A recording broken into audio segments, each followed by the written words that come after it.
Então, nós estamos agora aguardando a redefinição dessas diretrizes para a construção, para chegar no valor da vaga do preso. Isso, em menos de um mês, nós vamos chegar nesse valor.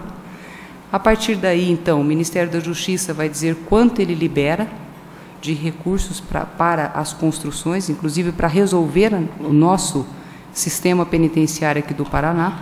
A construção deve ser investimento da União e a gestão do Estado. E aí eu pergunto, qual é o papel do Ministério Público no descontingenciamento dos recursos federais? O que pode o Ministério Público fazer? Seu Ministério Público Federal. Numa das reuniões que tivemos com os secretários de Estado da Justiça há pouco tempo, nós convidamos o Ministério Público Federal, a Procuradora da República de Curitiba, uma procuradora que representa a parte de direitos humanos, e convidamos também a Subprocuradora-Geral da República de Brasília, a doutora Gilda. Participaram conosco da reunião o dia todo. Compreenderam essa dificuldade que nós estamos hoje enfrentando aqui no Estado e no país.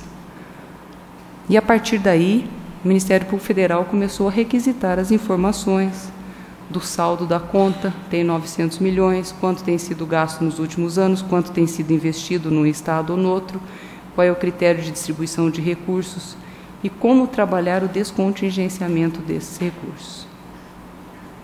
Esse, então, é o papel do operador do direito num cenário como esse. Esse é o papel do Ministério Público Federal, porque são verbas federais. E aí, sim, nós acreditamos na força da instituição.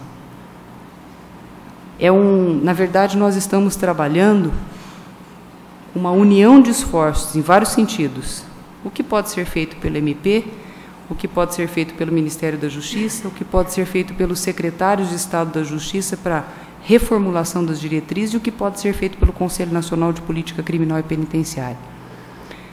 Então, isso, na verdade, tem um pouco de política pública e tem um pouco de atuação do direito.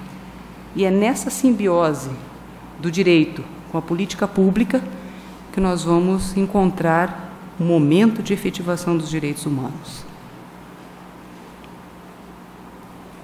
É um caso que, como eu diria, e disse no início, talvez seja um dos maiores desafios que nós estamos enfrentando nesse momento e nesses 4 anos, que é o desafio da mudança do nosso sistema penal.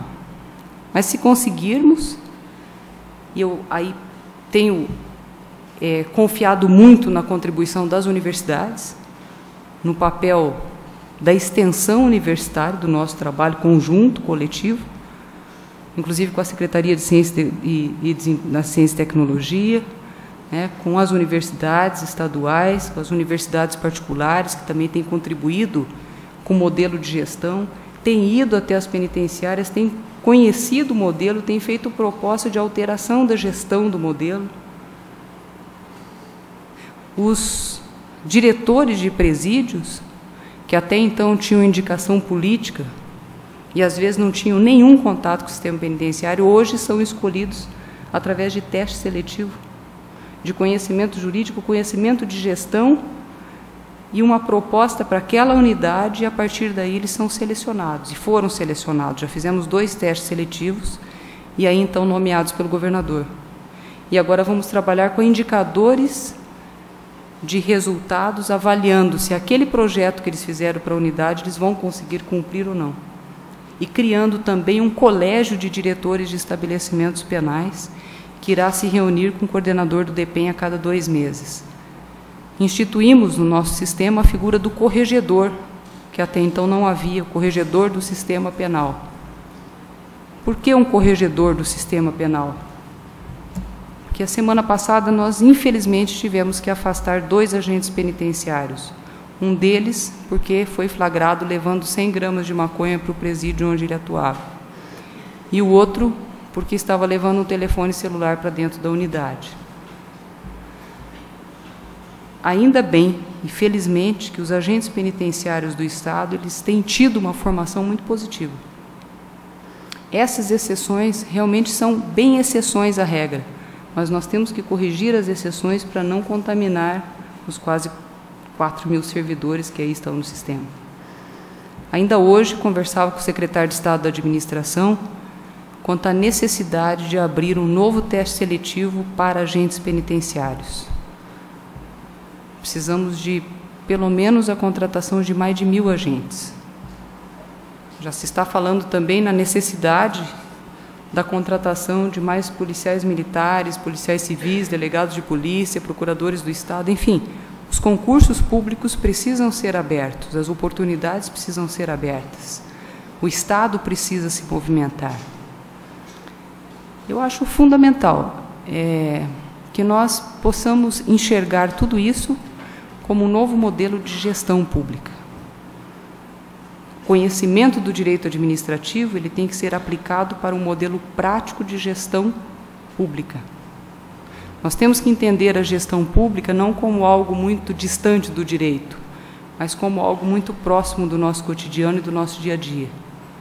Nós precisamos aproximar o direito administrativo das políticas públicas, buscar um conceito de direito de políticas públicas, entender o funcionamento dessa engrenagem das políticas públicas e compreender também, numa dimensão maior, o conceito de direitos humanos. Nós temos uma dificuldade muito grande de conceituar direitos humanos. É um processo que visa a dignidade da pessoa humana, mas ele pode ser visto como com muitas dimensões. Antes se falava em primeira geração, segunda geração, terceira geração de direitos humanos, hoje se fala em dimensões de primeira, segunda, terceira, quarta, quinta, sexta, sétima. E daí vai. Dimensões porque uma geração não sucede à outra, elas simplesmente vão ampliando esse leque, mas elas continuam ali. E uma das preocupações que eu tive foi de pensar um pouco direitos humanos, qual a relação de direitos humanos com o direito humano à educação. A educação é um direito humano? E foi esse estudo que me fez refletir um pouco quando fiz um mestrado em educação. Escrevi sobre direito humano à educação e políticas públicas. E compreendi que o maior desafio que nós temos hoje para efetivar o direito humano à educação é garantir a qualidade da educação básica. E para garantir a qualidade da educação básica, nós temos que nos valer de um instrumento chamado avaliação. Nós precisamos ter indicadores, nós precisamos avaliar vários aspectos que contribuem para a melhoria da educação básica. E por que educação? Porque eu entendo que esse é um instrumento, esse é o caminho, esse é o investimento que nós temos que fazer para modificar a realidade do nosso país. Se nós hoje temos violência aliada à desigualdade social, à pobreza, à miséria, à necessidade de melhorar a condição de vida das pessoas que ali estão, de cada um e da família que ali está, nós conseguiremos, sim, se investirmos maciçamente em educação de qualidade para todos. E a proposta que faço, inclusive, é no sentido de uma lei estadual ou até de uma lei municipal, instituindo a obrigatoriedade da avaliação como instrumento para aferir a melhoria da qualidade da educação básica. Acho que essa é a estrutura que nós precisamos pensar de modificação das políticas públicas. É interessante, como no direito, muitas vezes a gente se preocupa com a lei, a norma, o dispositivo constitucional, a hierarquia que existe entre elas, e muitas vezes a gente não consegue, até porque o direito ele tem essa vocação mais normativa, um pouco mais fechada, apesar de todos os princípios constitucionais que poderiam nortear um outro entendimento mais amplo, às vezes a gente não consegue fazer a união do direito escrito, a lei, com o campo das políticas públicas.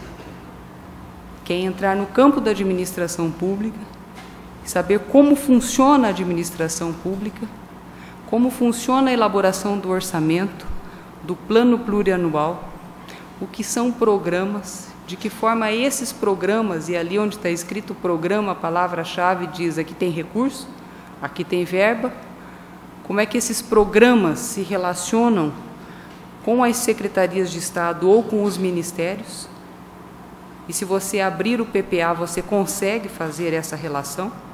É a única maneira que você consegue enxergar toda a ossatura do Estado e toda a estrutura do Estado é abrindo o PPA, identificando quais são os programas, como que esses programas estão relacionados com o Executivo, com as secretarias ou com os ministérios, e como os conselhos estão relacionados com essas secretarias. Porque os conselhos são as instâncias de formulação de políticas públicas e são as instâncias deliberativas. Eu tive essa paciência de abrir o PPA da União e fazer essa estruturação e esse recorte, colocando quais são os programas, os ministérios, os conselhos, para que servem alguns conselhos, e de que forma as políticas públicas vêm se desenvolvendo. E aí você pega lá a Política Nacional da Saúde, a Política Nacional da Educação, a Política Nacional do Meio Ambiente, e vai abrindo essas políticas. E você vai verificando a relação entre as conferências nacionais, estaduais e municipais, de que forma essas conferências estão relacionadas com os conselhos, como que os conselhos estão funcionando ou não, estão deliberando ou não, e como aquilo que foi deliberado pelos conselhos está relacionado com o que o Executivo está operando e executando orçamentariamente. Eu diria mais, uma das coisas que falta é dar transparência a esses programas, sabendo se essas ações estão ou não sendo realizadas. Disponibilizar isso para qualquer um de nós de uma linguagem fácil, que você possa acessar ali, abrindo. Programa X está no orçamento? Sim. Tem ação prevista? Está sendo executado ou não? Qual o percentual que está sendo executado? O que está sendo feito? Isso na internet, para o controle externo, para o controle interno e para o controle social. Isso é transparência da gestão pública. E esse também tem sido uma das nossas preocupações e nós queremos fazer isso, divulgar essas ações dessa forma, organizado com o orçamento público para o acompanhamento social. Por último, uma das preocupações para vocês que vão ingressar nas carreiras jurídicas diz respeito também à vida futura.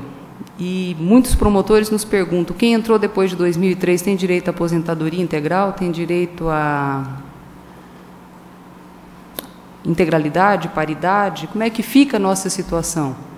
Quem entrou antes de 2003 é uma situação, quem entrou depois de 2003 é outra situação. Não tem mais aposentadoria integral. Vocês vão fazer concurso, não tem mais aposentadoria integral. Hoje, 80% da média das últimas remunerações. Se for aprovado o projeto de lei que ainda esta semana estava sendo discutido no Congresso Nacional e que existe uma orientação do governo federal para que seja aprovado como rolo compressor rapidamente, se aprovado for, o limite máximo da aposentadoria para o servidor público será de 20 salários mínimos, que é o teto do INSS.